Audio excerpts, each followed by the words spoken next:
Lead the question, or should I? So, Honorable Minister, thank you so much. After a long conversation with the NCC, what would you explain to the lack of showing of the players in today's, warm-up? No, well, good evening. No, well, players issues, I think that's mostly handled by the Football Federation.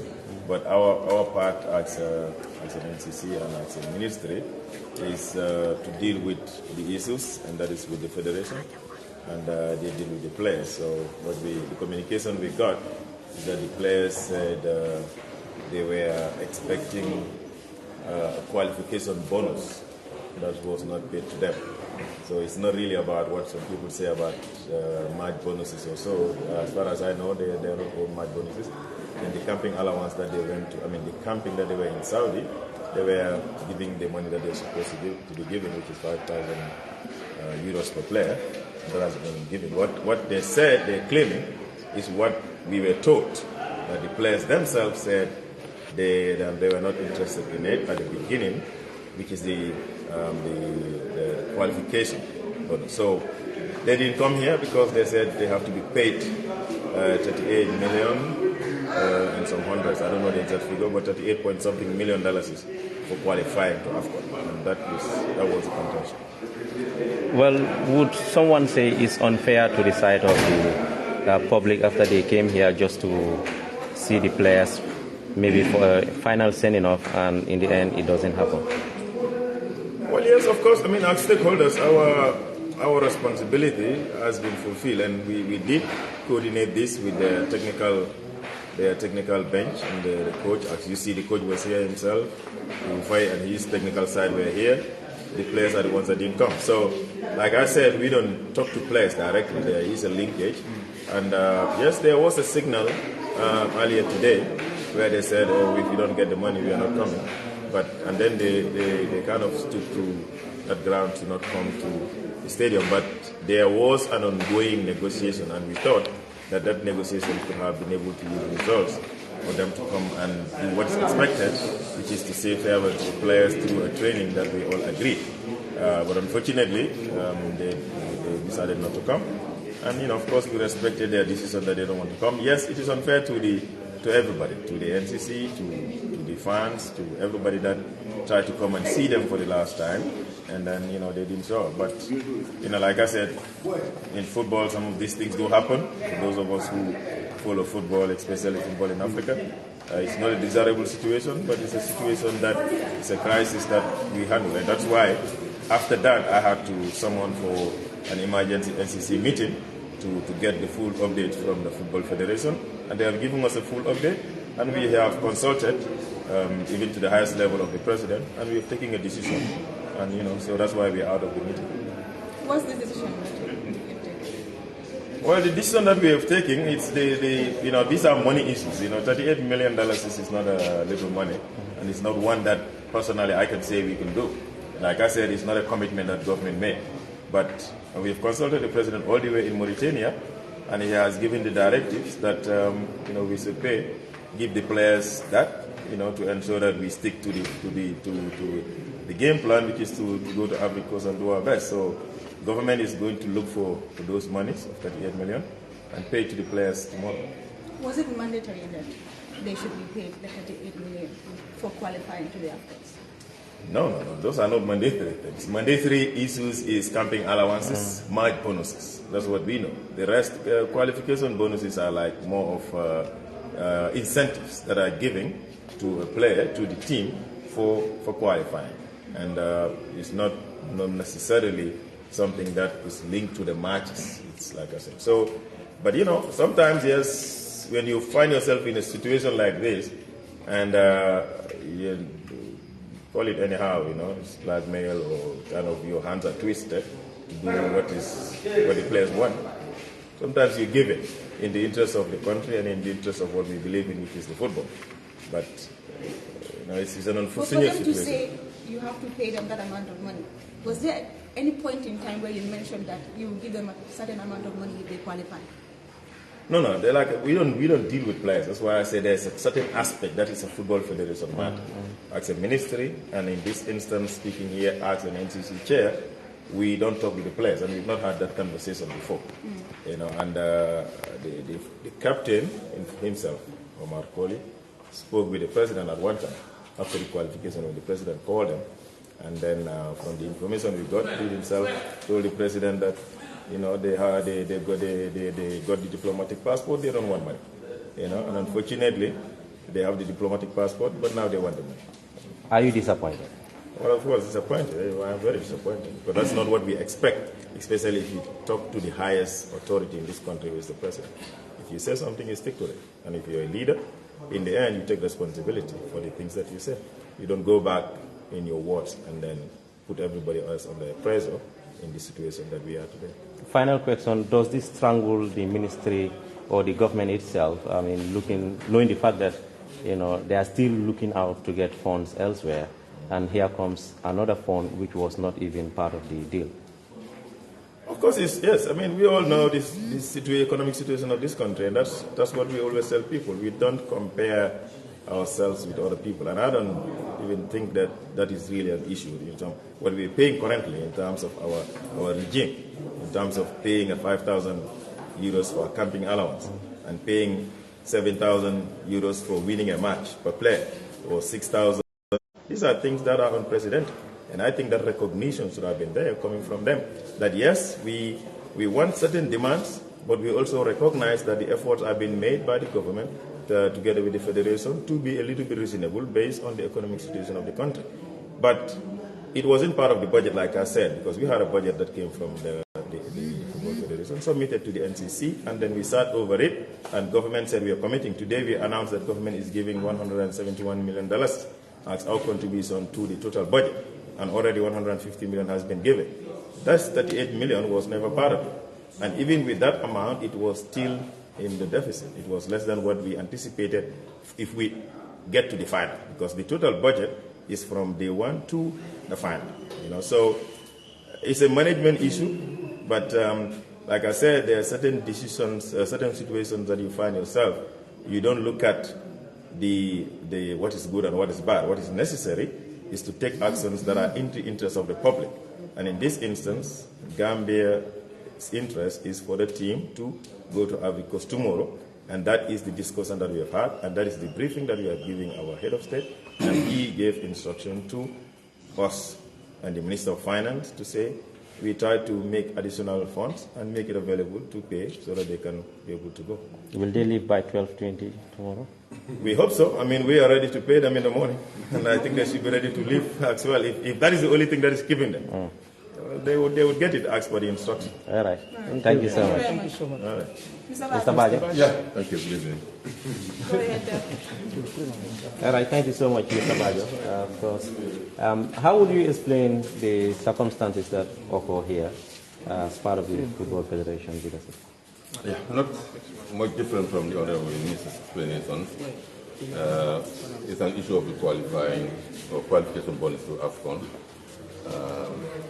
These are, as the minister said, often not mandatory per se, but these are also generally or normally announced or negotiated, or even prices not announced.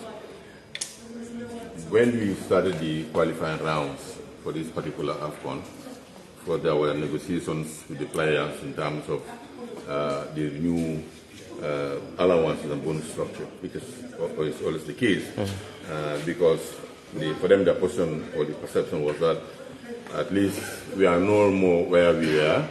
We've never been to AFCON, we're going to AFCON now, and we also have graduated to certain level, therefore our incentives also to move.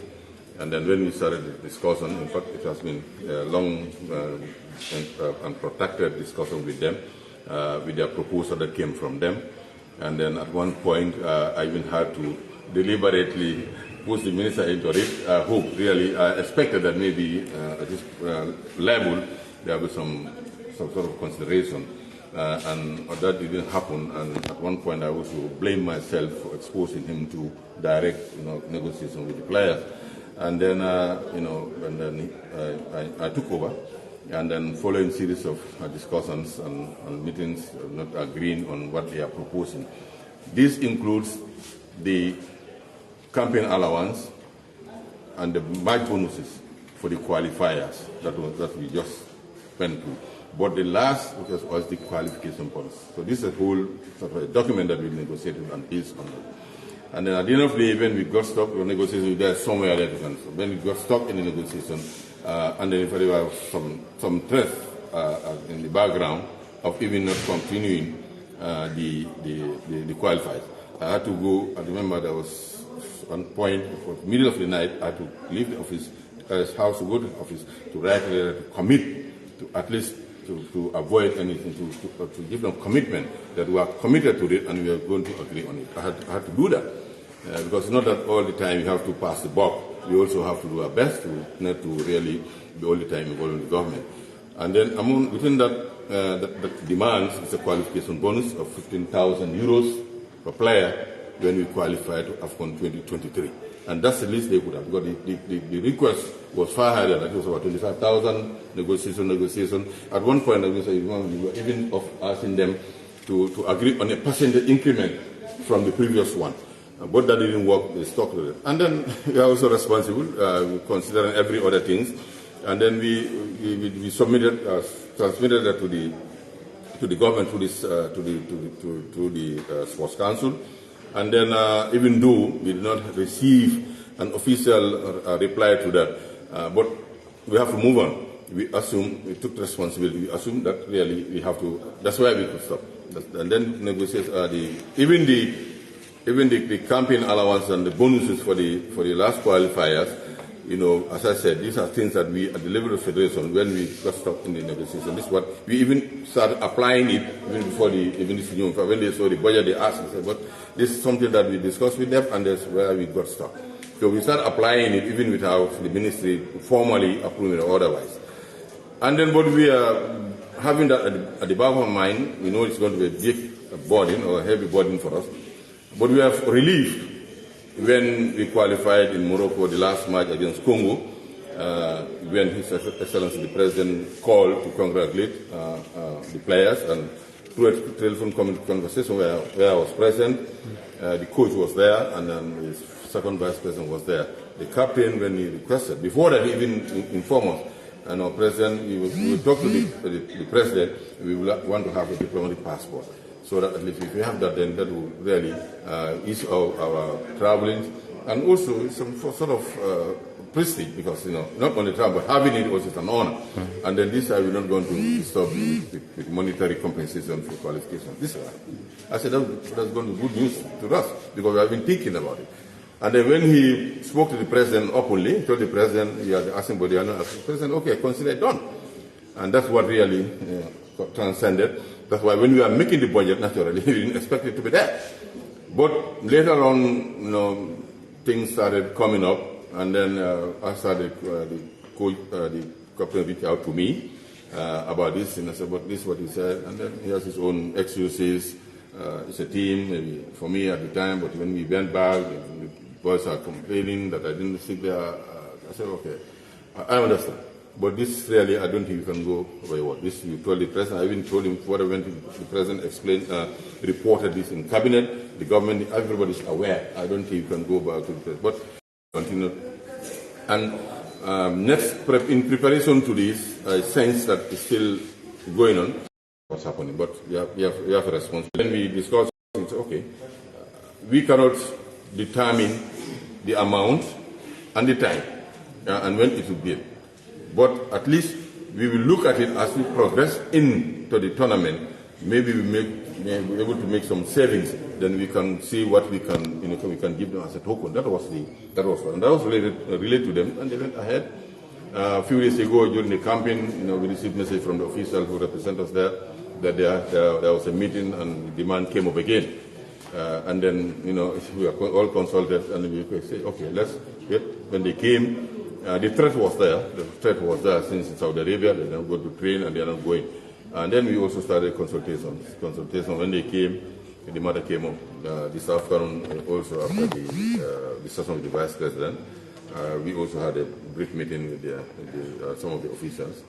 And then what we agreed on was, because we were running on a huge deficit, we are leaving tomorrow, all the funds are not around, and then the minister said he could not really determine if an amount that will be given to them, but be allowed to consult with the finance committee of the NCC to be able to see what we can be able to part with, at least to satisfy them, to avoid disrupting the training and other things. And they had their consultation, they came back and forth, and then we would expect, we are hoping that everything's fine. We could announce the training schedules. The technical team already had left with the coach, and then I was there. Maybe by instinct, I thought just let's wait, and then we can follow the team. And then all of a sudden I was called into a meeting, and then the ultimatum was there. We are not going to train, and we are going to Abidjan, Cote d'Ivoire, if this amount is not paid. I said now, we are discussing. As you know, we had a meeting at the State House, and as we speak now, the minister is consulting to see what at least, not everything is not possible, but what could be available and put a place on the table by way of negotiation. Then this one was there in my face that really they decided they're not going to train, and then they dispersed. And I couldn't leave after responsibility. The minister was already here. I said, yes, let's stay put, let us not go. I'm trying to reopen the negotiation, try it again. And then we had a second meeting with them. I had to bring the issue of the fans park at the stadium, wanting to see you, even going there waving at them. Because even a suggestion of the coach, who was already spoken, so what? Okay, we are asked to allow them to have a meeting 5 minutes. Myself and yes, I had to wait more than 30 minutes before knowing that they had already dispersed without giving us a feedback. We had to struggle to catch one of them to know what the conclusion of the meeting was, that no bonus, no match. And I said about how much the minister had already proposed a figure. Out of the 30-something, maybe we can see what we can wangle with 13 million to give it to them.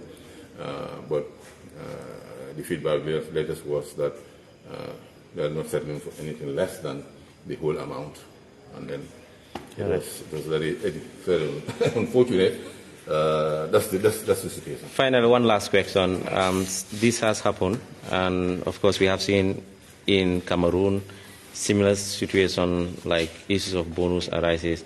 What is the solution? The solution is just, unfortunately, we could not meet all the demands at all the time. We are concerned we cannot have them. If the funds were there, nobody, that Cameroon bonus and all other things, the GFF is still struggling to pay the bank. We assume it at the time because what the funds we had was, I had to make a commitment. At the Federation, we had to go and negotiate and back loans. We are still servicing those loans. It's not sustainable. I think we'll go back to the drawing board. This will pass, and we'll look at it again, how we can look at a more realistic way of dealing with it. But you all know we are all into sport. Most of, if not all of you are into sports. Journalism, you know how these things happen. It's very unfortunate, and when situations like this happen, we try to negotiate and get the best what we can do, at least case by case, because it's difficult to focus and have something in place for the future, because this evolves day to case by case basis. But as it is now, whilst we are cracking our heads and have some principle of really, some this it's not acceptable here and there, but every day the number one citizen of the country, peaceful heat and other things, soft heart, and couldn't allow this to generate into other things. Because Gambia's absent from the tournament tomorrow, leaving for the tournament tomorrow, or it's complete absence from may cost us a lot. I don't think really. Whatever the situation, we also have a pride, maybe based on that the President has given directives and that the Finance Ministry will work on, despite the circumstances, to ensure that this is solved. So we are happy and we are very grateful to that unanimous decision of the President. We all have that interest, and the Minister of this will have the money. The President will not have it involved. But what we have, you have a budget of 388 million. You already have 170 something, and we still didn't raise 200 million out of it. We are thinking about the budget is premised on our participation up to the finance. That's because we cannot go. Last time it happened to us, the budget was, we are on the budget, we didn't anticipate going beyond the round of 16, and we went to the first round. We went to the quarterfinals. So to avoid that, we budgeted until we lift the trophy. And each of these, some of you are in our AGM, clearly deliberately catalog and announce all the bonuses that every step will go with. These are not small money. If you put that together, I think that will go to up to 60-70% of the whole budget. So about 65% of the whole budget. But anyway, it's unfortunate. As a country, we have a pride, and as much as we are shocked, we will see it coming this way. But as a country, we thank the president that at least for now, the matter has been resolved. As the president decided to boycott the training, and as the president, how will those signify going into a tournament of this nature? You could see how disappointed the entire country is, more especially the youth, the young people who were here since around 2 p.m. Just to see this question for the first time in many years. It's a difficult one. It's very difficult. In fact, that's my last engagement with them was what I used. That we have to look at the human face of it. Every right or every Jew has an attendant responsibility. Told them, it's brothers and sisters, your family members, your friends, your loved ones who are parked at the stadium waiting to see. My general secretary could be my witness. And then we would not want those people, parked and go like that. And this emanates from the coach himself when he spoke, and I want to relate that message. That's very shocking. But already this one was taken, and then almost 75% of them had already left camp, and they went to see their families and other things. So and it was already late. And but what they told us, they're going to have a meeting, and they come back to us. Unfortunately, they didn't come. We had to go back, follow them, chase them to be able to know the outcome of the meeting. Anyway, it's the price of leadership and responsibility. We assume full responsibility of it. And then we forge ahead, and then we try to see how we can do it better next time. Thank you very much.